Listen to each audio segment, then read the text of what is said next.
Hello, everybody, and welcome to the Widening Participation Health Hack VHCC 2020, in which we're hoping to sort of introduce you to the concept of design thinking for healthcare professionals. This is the launch of what we hope will be a larger hackathon event later in the year, looking at how we can solve key issues to do with widening participation into healthcare careers. This is actually my second go at recording this. A few technical issues with the first one, so hopefully this one goes all right. I'm Maarja. I was about to say fourth year, but actually a fifth year at the University of Dundee. Fifth year medic, that is. And I'm part of the VHCC organising team this year. And, you know, obviously we've had to adapt quickly to this virtual world. Here I am delivering this from my bedroom rather than from a workshop room in an actual physical building, but I'm really proud of what the VHCC team has put together in such a short period of time, and I hope you're really enjoying your day as well. I am by no means an expert in design, but I do have an interest and a few projects under my belt.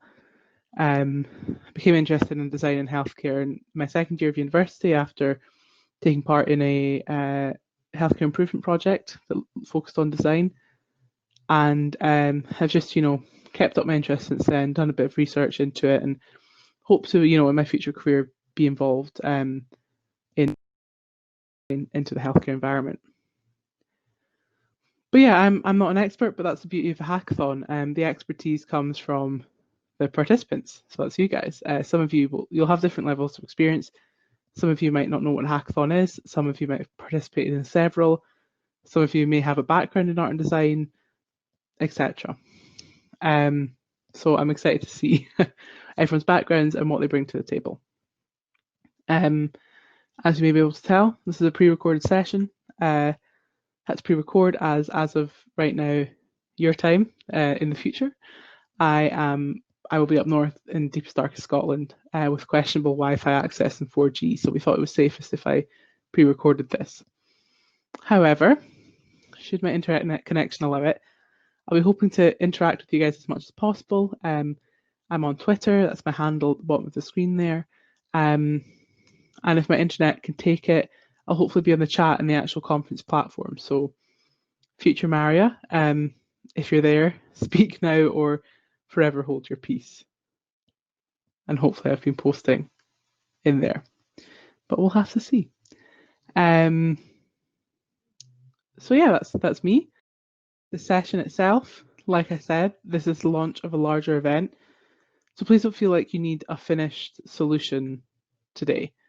We're not putting man on the moon here. We're really just starting to think about the application of design to healthcare and introducing the hackathon concept and maybe getting the ball rolling a bit with our widening participation hackathon.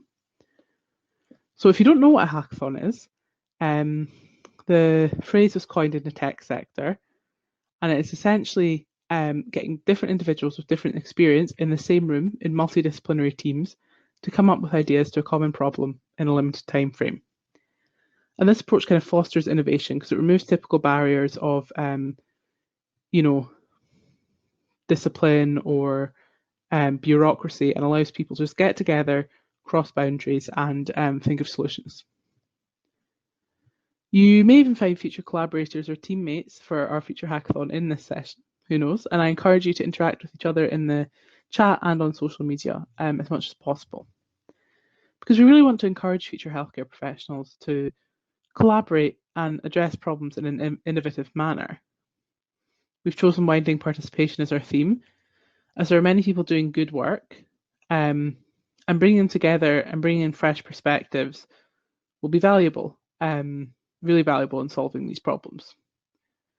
And widening participation also fits with the main ethos of the conference and of becoming a doctor as an organisation. It's something that we're all really passionate about, and I'm sure if you're here, it's something you're passionate about as well, or something you may have personal experience of. It's to get you thinking about design and identifying what problems we might look to solve in our hackathon, and showing you that design can be applied to healthcare. So I encourage you to get a pen and paper, share your ideas, share them with each other, share them with me. I'll be giving my email address later in the presentation. If you don't want to put something on the chat, feel free to email me. I'd love to hear from you. So, for an introduction to design thinking. Design is creative problem solving in a user-centric manner. As future or current healthcare professionals, you already have problem-solving skills. That is what healthcare is. It's problem solving for patients for the benefit of patients. And it's about deploying these skills in a design context. You can have a great idea, but it has to consider the realities of people's lives. Often this problem-solving skill is deployed in an analytical manner in the context of medicine to find the quickest solution to a well-defined problem. Focusing down at each step, going further, more detail until we find the final point, the common problem which we can treat. You have the symptoms, you have your investigation, you have your discussion with the patient, etc., until you come down to that treatment and hopefully solving the problem. That's appropriate for the medical context, that's what works. Tried and tested method. But design thinking isn't like this. And the reason I've got this very high-tech graphic on the screen is that the diamond pattern of thinking is often used in design. It's a widely shared design concept, which is often labelled in different ways with different steps of the design process. I've not got into the specifics of how it can be labelled. Instead, I just want to focus on the general concept of this sort of diamond pattern of thinking. It really is that you can start with a specific problem, the problem you're looking to solve, and then you expand out your thinking to explore and understand the problem, understand your user, and to create a solution. And then you focus in again on your specific solution that you've created. However, once you have that solution, you have to expand out again and explore if that solution solves your problem, if it's acceptable to the end users and the stakeholders who would be involved in delivering it. And through that process, you would then zero in again on a final product, solution, or service. But you may need to repeat this process. At several points, you may think you're finished, and then another facet is revealed, and you have to expand out again and think further. I just realised I've accidentally made a diamond pun, so feeling quite pleased with myself. So yeah, the crux of that is that people often think design is solution-oriented, but it's not. It's user and process-oriented.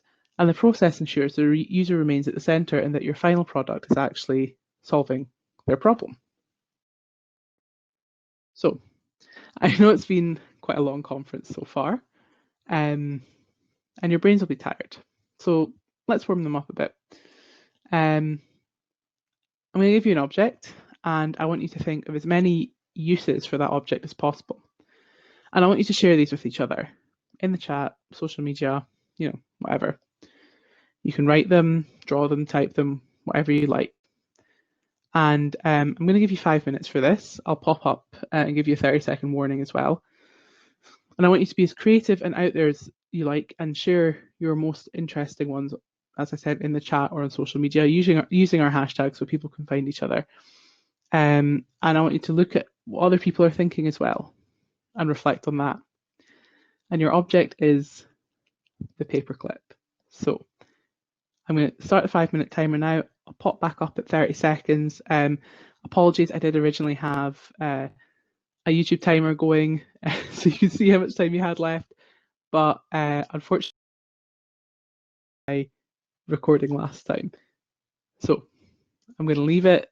I'll pop up at 30 seconds. You've got 5 minutes. Please do share what you come up with. Remember, it's the paperclip.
30-second warning, so just share your last few thoughts and all that kind of thing, and hopefully you've sort of seen what everyone else is saying as well in the chat.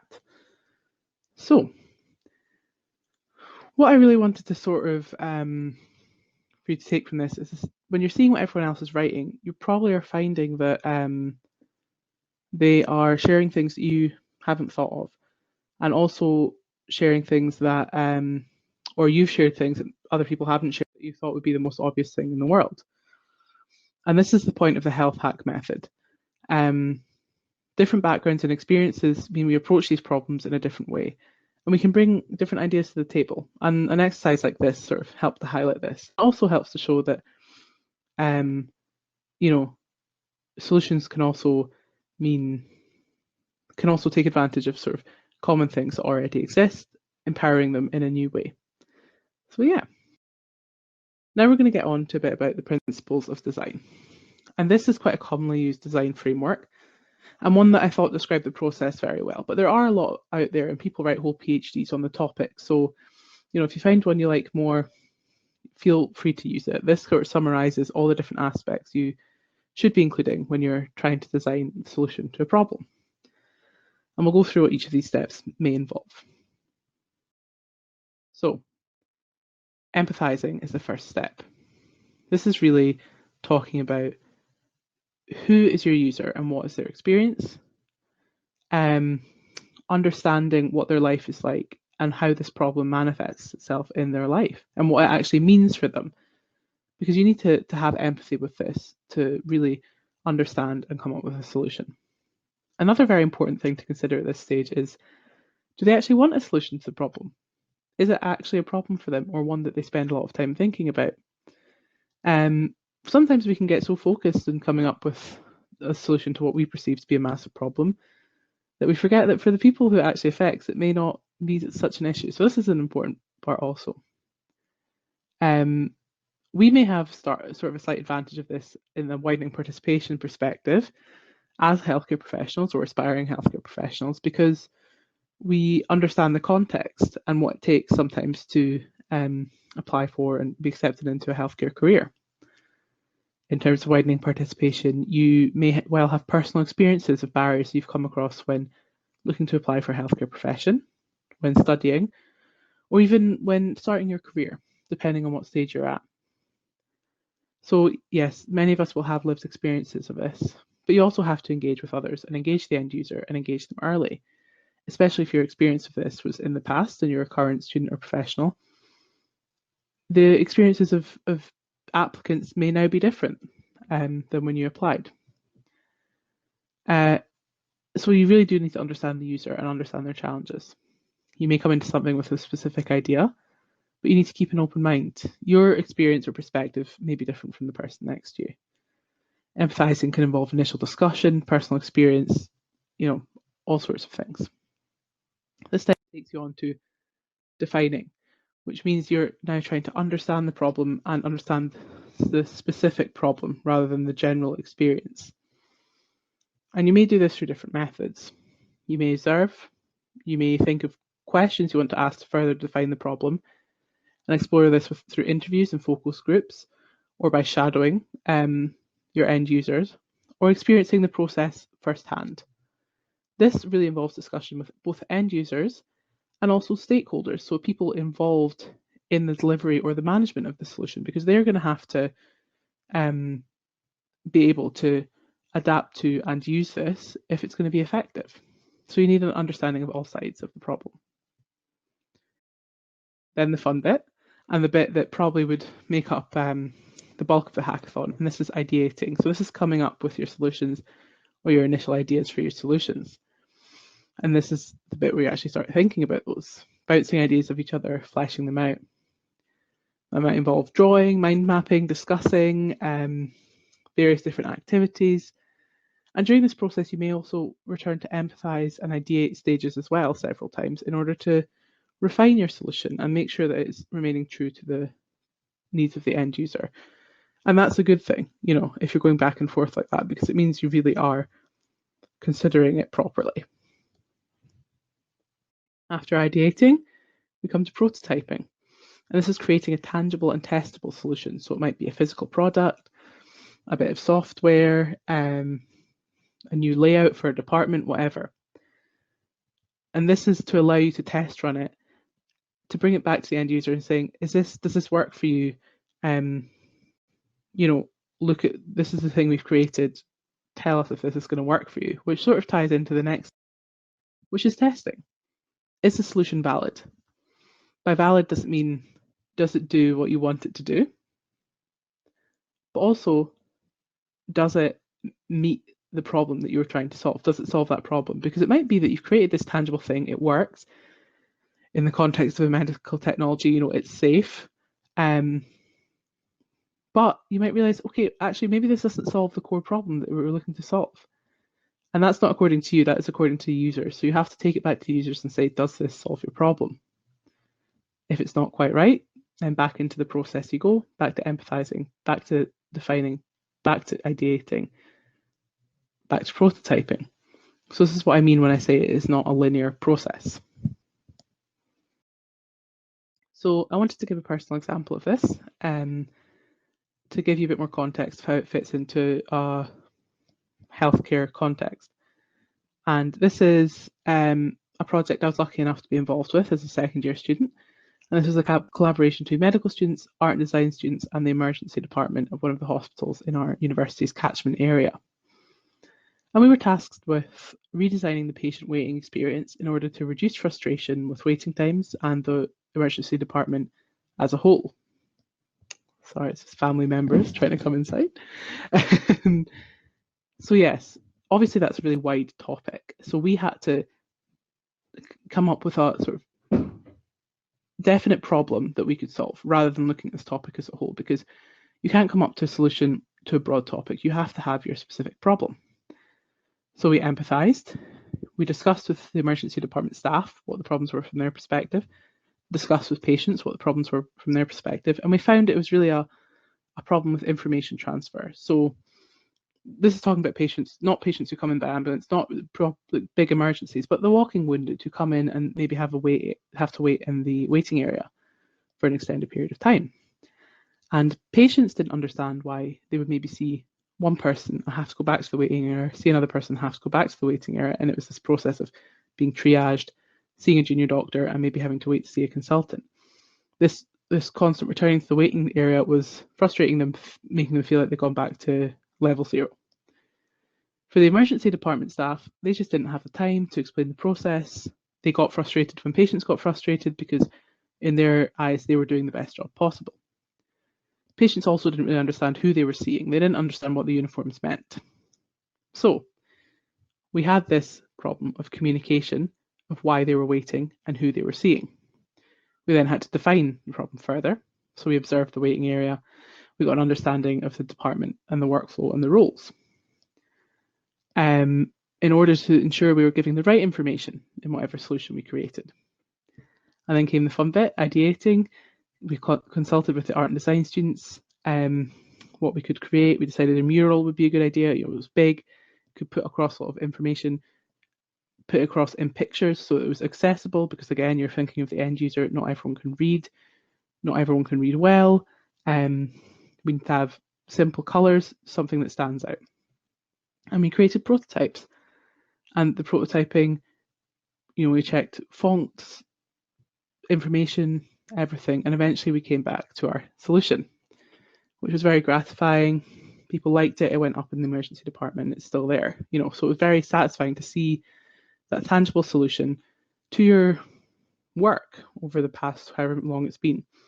And that's why I really enjoyed design, because you come out of it with something tangible. So I've displayed it here like a lovely linear process going from one step to the other, arriving at our solution. That's not really what it was like. It was more like this. We had our discussions with patients, with ED staff. We would go between them, discussing, did our observation, etc. Consulted with the art and design students, came to a prototype. Then actually we had to take it back to the beginning to make sure that the colours we were using were good, that the information was accurate, that fonts were readable, that materials would work on the wall, that it met infection control standards, everything like that. So that involves a lot going from prototype to consultation to discussion to observation to consultation to prototype. You get my drift. But we got there in the end, and our final solution was better for doing this whole process. We came out with something that was more usable and more relevant, and we're very pleased with our final product. So we've had a discussion about some design thinking. We've talked about how it can apply to healthcare. I've given you a bit of a personal example, which hopefully helps you put it into context. Now we've got to this step one of really what will be our hackathon, and that is the empathizing. And I want to start with problem and stakeholder identification. And this is going to be another task which you guys carry out. I'll give you roughly 10 minutes, maybe a little bit less. Again, I did have a timer. I think that's what messed up my last recording, so I'm just going to time in the background. And again, I'll give you a 30-second warning. This one's a bit more detailed. I want you to think about some specific questions. I want you to think about what are the major barriers to widening participation in healthcare professions for people of all backgrounds. And you may talk from personal experience from that. Obviously, only share what you're comfortable with, but I'll be excited to see what the variations are and what people think are the main barriers. Do you think that the current available resources meet that need? And please be honest. No. Laterally, if you have a resource you find particularly useful, share that as well, because it helps people do find useful. And also, who are the key stakeholders who need to be engaged in the process? And that involves both the people the end users, but also the people who would be involved in delivering this, because all of these perspectives are very important. So again, please share this in the chat. You can tweet it if you like. And also, actually, if you end up with sort of quite a lot of stuff written out, please do email it to me as well, because I'd like to keep a proper record of this, and it's something that we can apply to our hackathon later in the process. So yes, please do share and interact about this and talk to each other as well. And your 10 minutes starts now.